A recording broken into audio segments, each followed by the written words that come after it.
starting the film. I'm a scrapbooker, paper crafter. I like to make scrapbooks, and I help people make their scrapbooks and preserve memories.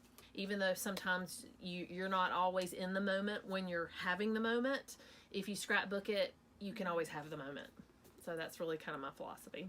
The biggest difference between just shoving pictures in a pocket album versus actually scrapbooking is the story is there from the picture, but there's details that you maybe wouldn't know unless you were there or unless someone shared with you. So for me, it's about preserving the memory through a photo, but also telling the story with what you're writing.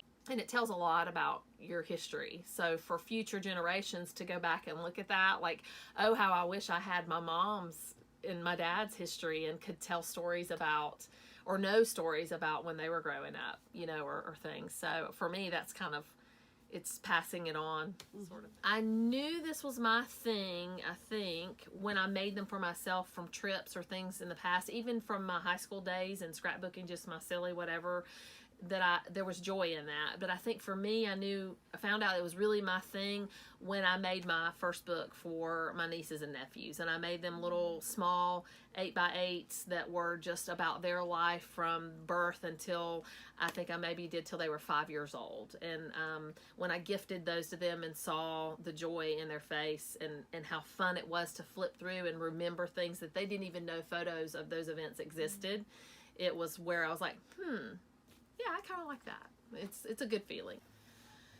Overcoming the pressures of the world, the family, the other have-to lists is huge. Because I love to do what I do, you have to make time for it. Because if you don't make time for it, then it just gets pushed aside, pushed aside, pushed aside.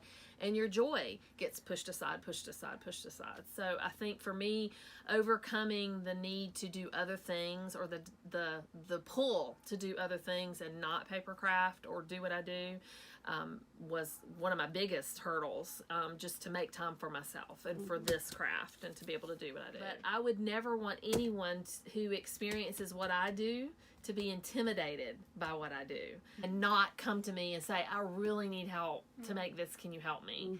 Because that's really what I'm about. Part of my job as a creative memories consultant actually is to guide you through that. I want to share what I do and the love of what I do with as many people who are willing to do it and start to scrapbook or create or whatever it is that they find joy in, and to use their own talents and their own skill to make something that brings them as much joy as my books and paper crafts bring me. I take each person as an individual and their creativity and what they can or can't do, and you kind of learn when you work with them what they're capable of and what they're comfortable with.